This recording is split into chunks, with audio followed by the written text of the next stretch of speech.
Свою жизнь она посвятила служению родному театру, воплотив за эти годы более 100 ролей. Народная артистка России Лариса Егорова встретила юбилей. О цифрах прима Бурятского театра драмы предпочитает не вспоминать.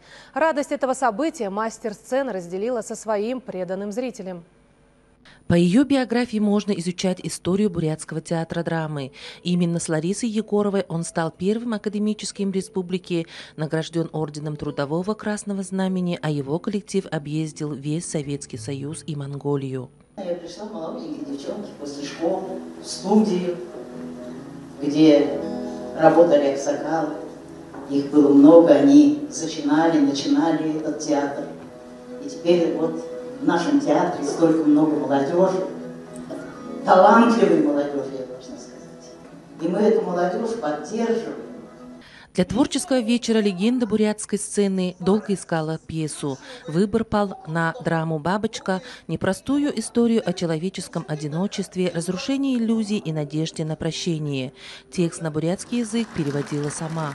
И в содружестве с молодым талантливым режиссером Сайжин Жамбаловой родился новый спектакль. Я назову мини-компаньон Болхар. Нам это Болхар. Виртуозно перевоплощаясь, Лариса Егорова играет живую человеческую историю одинокой женщины, погруженной в свои воспоминания и грезы. А между тем актриса в жизни – счастливая супруга, мама и бабушка большого семейства. А еще меценат. Уже на протяжении 25 лет поддерживает молодых артистов театра именной премией. Ей не хотелось масштабного праздника, но в этот вечер коллеги по цеху одарили трогательными поздравлениями и песнями в ее честь. Гордимся мы актрисой Егоровой Ларисой. С рождения Бог в нее талант вдохнул.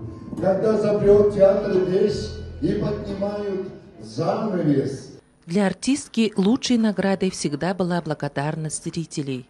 И когда я вижу ваши улыбки, ваши глаза, которые наполнены любовью к этому театру, в данный момент ко мне сегодня, я просто счастлива от того, что я столько много лет на этой сцене, что я напитана вашей зрительской любовью. Намжилмат Денова, Олег Аносов, Вести, Бурятия.